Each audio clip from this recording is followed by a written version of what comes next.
Bismillahirrahmanirrahim. Assalamualaikum warahmatullahi wabarakatuh. Alhamdulillahirabbil alamin. Wal aqibatu lil muttaqin. Nahmaduhu wa nusalli wa nusallim ala rasulil karim. Man kana lillah kana Allah.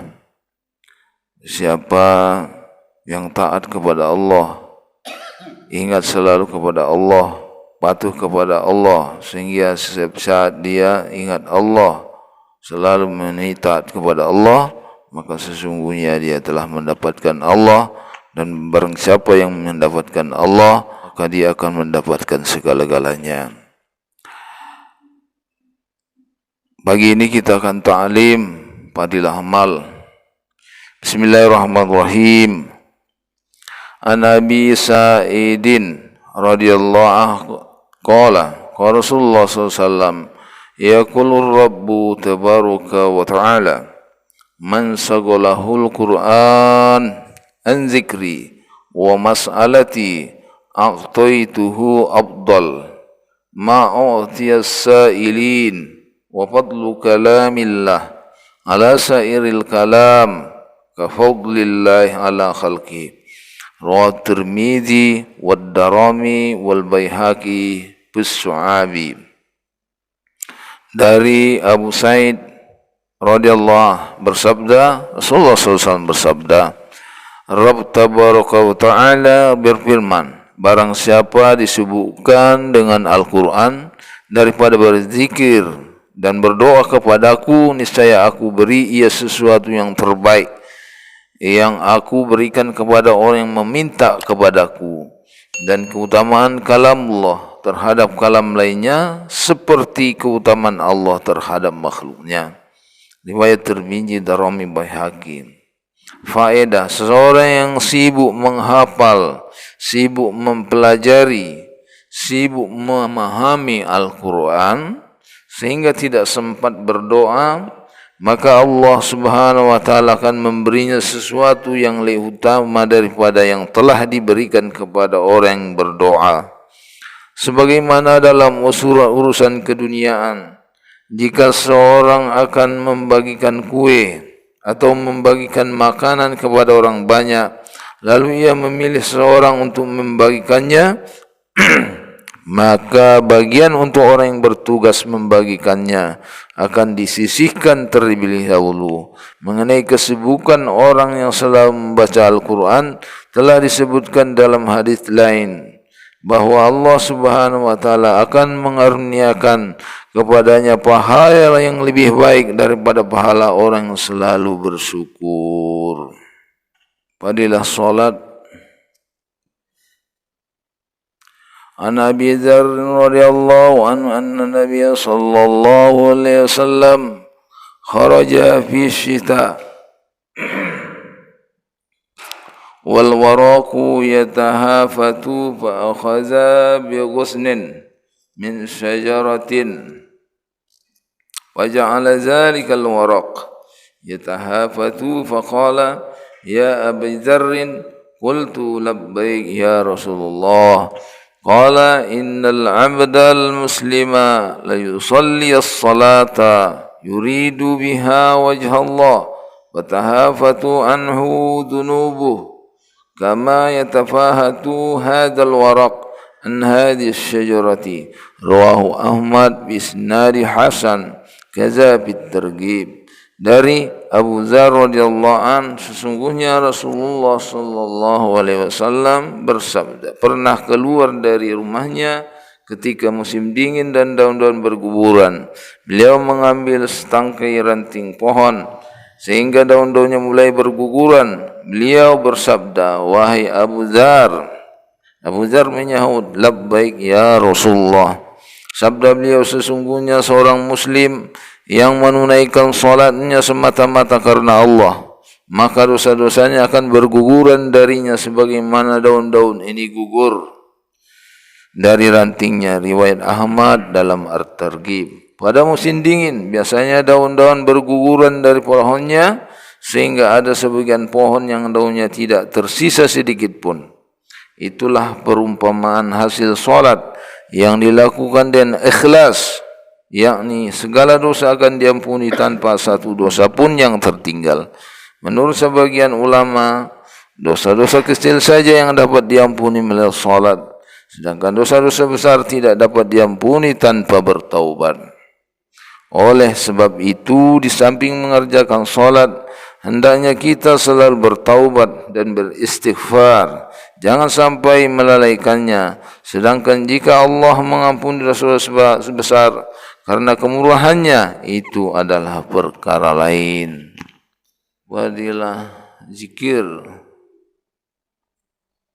Ayat-ayat tentang zikir. Bismillahirrahmanirrahim.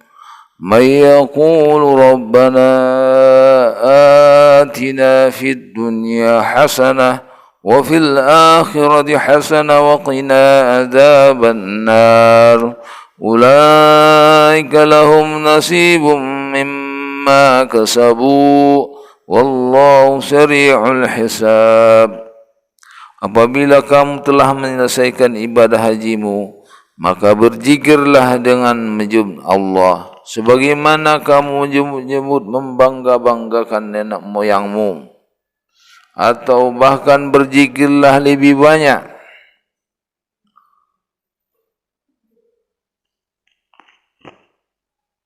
Dari itu, maka di antara manusia ada orang yang berdoa, Ya Rabb kami, berilah kami kebaikan di dunia, dan tiadalah baginya bagian yang menyenangkan di akhirat.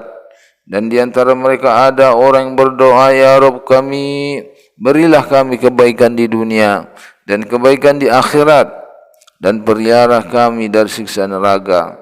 Mereka itulah orang yang mendapatkan bagian dari apa yang mereka usahakan, dan Allah sangat cepat perhitungannya. Quran Surah Al-Baqarah ayat 200 sampai 202. Faedah sebuah hadis menyebutkan bahawa ada 3 orang yang doanya tidak akan ditolak, bahkan akan dikabulkan dan diterima oleh Allah Subhanahu wa taala. Yang pertama, orang yang selalu berzikir kepada Allah Subhanahu wa taala. Yang kedua, orang dianiaya.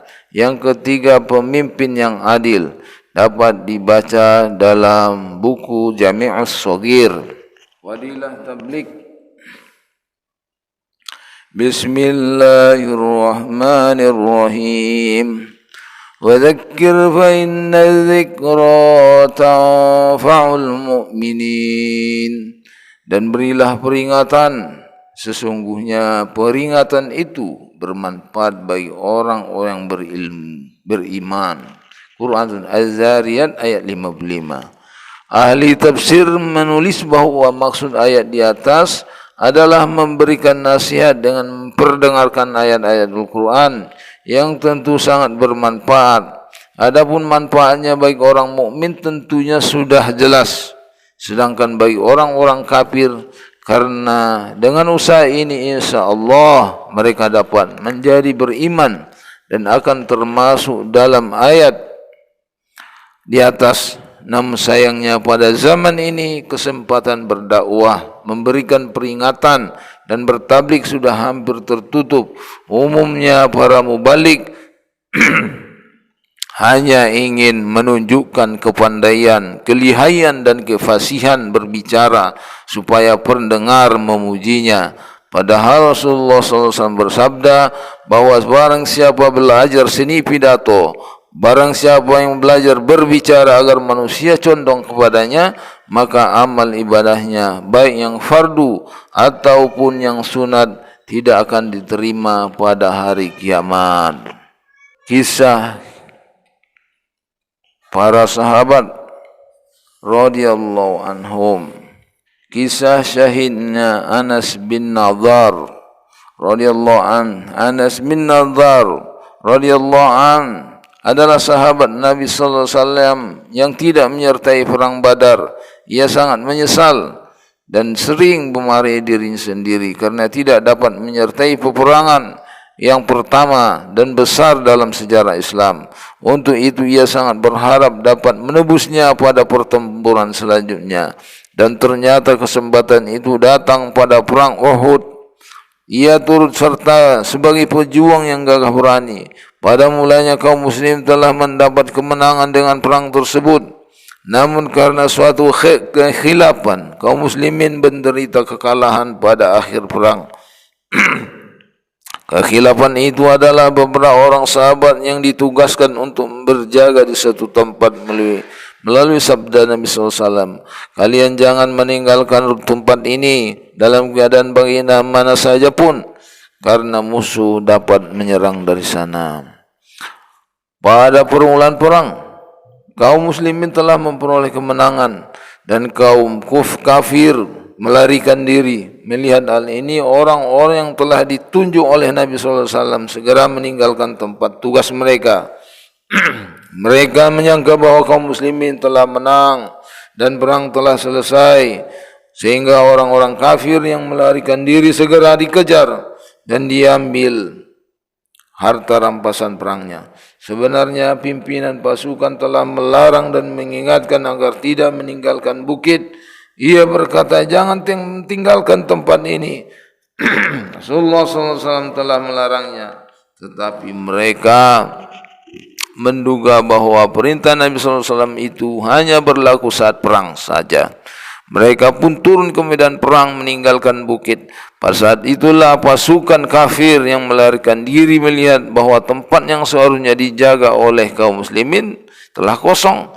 Maka mereka segera kembali dan menyerang kaum muslimin dari arah sana. Hal ini sama sekali tidak diduga oleh kaum muslimin, sehingga mereka kalah dan terjepit dalam kepungan kaum kafir dari dua arah. Keadaan menjadi kacau balau. Mereka berhamburan ke sana kemari. Anas radhiyallahu melihat sahabat Sa'ad bin Mu'az radhiyallahu sedang berjalan. Maka Anas radhiyallahu berkata, "Hai Sa'ad, akan kemanakah engkau? Demi Allah, aku mencium harum surga datang dari Uhud."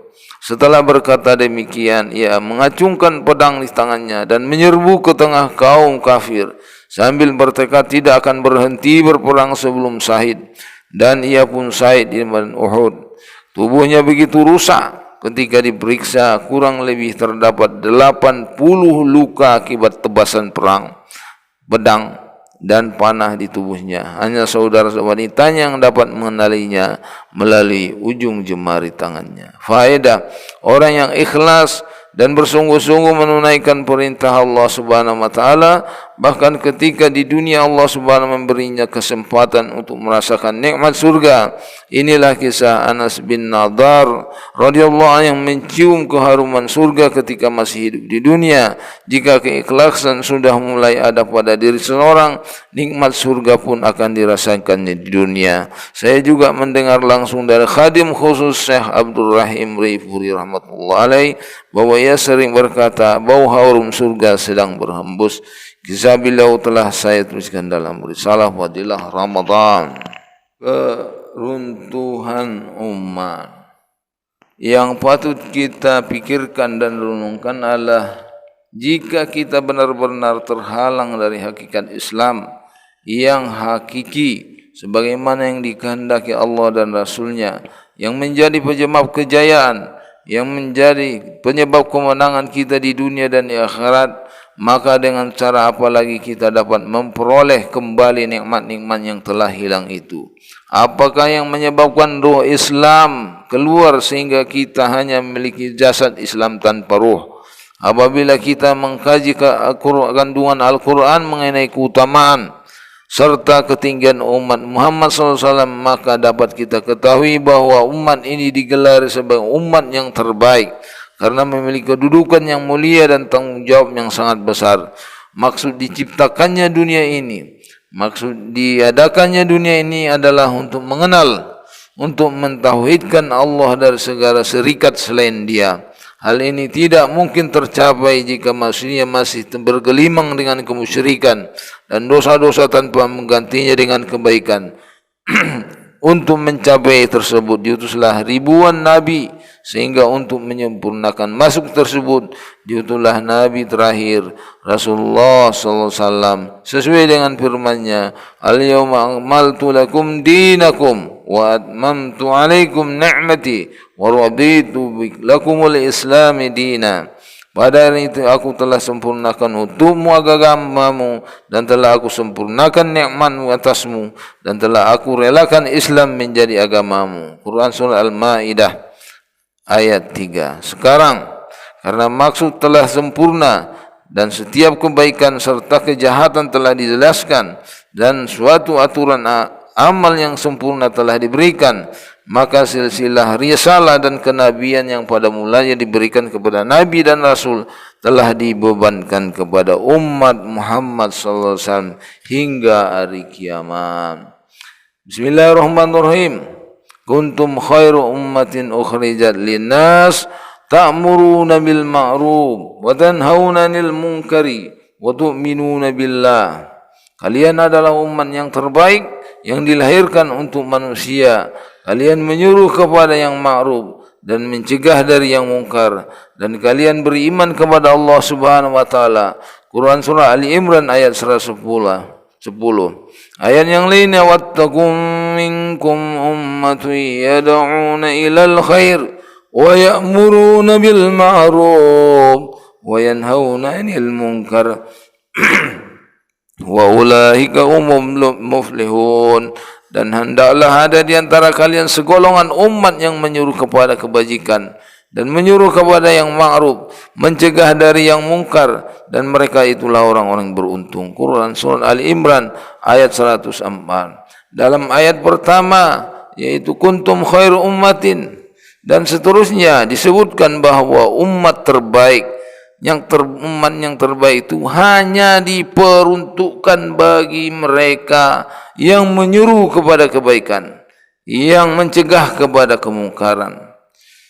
Sedangkan ayat berikutnya, wattaqum minkum dan seterusnya, disertai penkhususan bahawa hanya mereka yang menunaikan tugas, hanya mereka yang menunaikan tanggung jawab yaitu dakwah, yaitu mengajak kepada kebaikan, mencegah daripada kemungkaran, yang akan mendapatkan kebahagiaan dan akan mendapat kejayaan. Bahkan tidak hanya itu, dalam ayat yang lainnya disebutkan bahawa mereka yang tidak menyuruh kepada kebaikan, tidak mencegah kepada kemungkaran, wajib mendapatkan laknat dan azab Allah Subhanahu wa taala. Sebagaimana firman Allah, lu'inal ladzina kafaru min bani Israil ala lisani Daud wa Isa ibn Maryam zalika bima saw wa kanu ya'tadun kanu la yatahanawna am munkarin fa'aluhu la bi'sa ma kanu yaf'alun. Telah dilaknat, telah diazab orang-orang kafir Bani Israel dengan lisan Daud alaihissalam dan Isa putra Maryam, yang demikian disebabkan mereka durhaka dan selalu melampaui batas. Mereka satu sama lain selalu tidak melarang tindakan mungkar yang mereka perbuat. Sungguh sangat buruklah apa yang selalu mereka perbuat.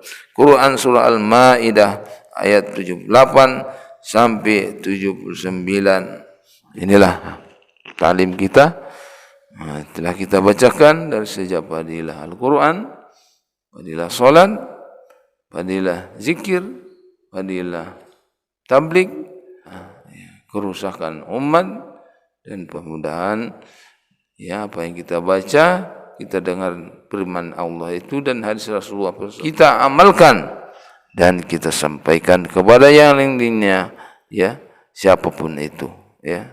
Kita tutup ta'lim kita dengan doa kepada majlis. Subhanallah bihamdihi, subhanakallah bihamdika, asyhadu la ilaha illa anta astaghfiruka wa atubu ilaik. Assalamualaikum warahmatullahi wabarakatuh.